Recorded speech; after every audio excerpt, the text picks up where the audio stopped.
এই মুহূর্তে আপনি দেখেন যখন নেতৃত্বের মধ্যে একটা চাপ থাকে, তখন নেতৃত্বের নিচে যারা থাকে তাদের প্রত্যেকে কিন্তু চার্জ হয়ে যায়।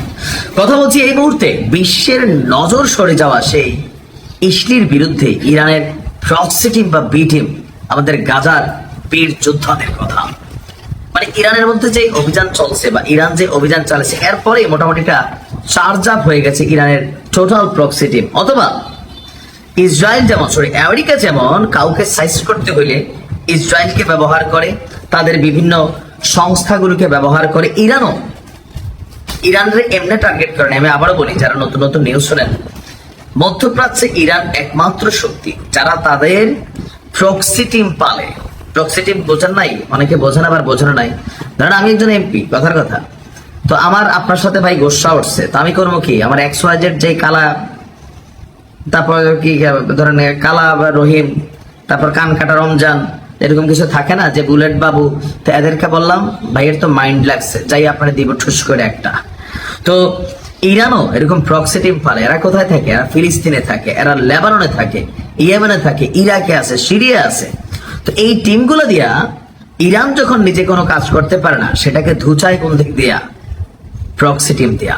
ইসরায়েলের সাথে এই মুহূর্তে যে যুদ্ধবিরতি, ইসরায়েল যখন আপনার গাজার দিকে হাত দিয়েছে, পাল্টা গাজা থেকে সর্বোচ্চ প্রতিরোধ হয়েছে গেল কয়েকদিনে। আপনি যদি দেখেন, অবরুদ্ধ গাজা উপত্যকার ফিলিস্তিনি যোদ্ধাদের সাথে সংঘর্ষে এক ইসরায়েলি সেনা আহত, আরো বেশ কয়েকজন, একজন নিহত, আরো বেশ কয়েকজন সিরিয়ালে আছে, প্রায় 19 জন।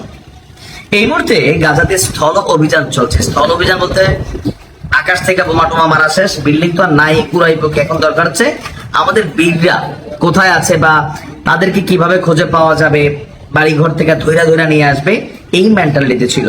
তো এই অবস্থায় আপনার যখন তারা স্থলযুদ্ধ করতে যাচ্ছে, তখন তাদেরকে প্রতিরোধের মুখে পড়তে হচ্ছে, বিশেষ করে গেরিলা বীরদের, ল্যান্ড মাইন, পাশাপাশি কোন টানেলের যে একটা গান বানাইছিলাম না, যে গর্ত থেকে আসে বীর গর্তে ঢুকে যায়, আর এই আসা যাওয়ার মাঝখানে 2-4টা খাইয়া ফেলে।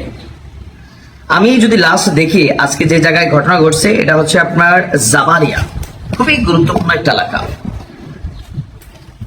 আমরা এই যুদ্ধ যখন শুরু হয়েছিল তখন বীরদের সংখ্যা ছিল মাত্র 30,000, কিন্তু আজকে এটা লাখের কাছাকাছি। কেন? আমি আমার প্রত্যেকটা ভিডিওতে বলি, যারা বাবা হয়েছেন বুঝবেন। আমি সর্বশেষ একটা ভিডিও দেখছিলাম যে একটা ছেলে মরে শুয়ে আছে। আমি এটা যখন চিন্তা করি আমার চোখে পানি আসে। তো তার ছেলেটা হয়তো ধরেন কথার কথা কিন্ডার জয় টাইপের একটা চকলেট পছন্দ করতো। বাবা গেছে, বাইরে থেকে আইসা দেখছে ঘর দুয়ার শেষ, বাচ্চাটা মারা গেছে। এই ভিডিও অনেকে দেখছেন, তাই না?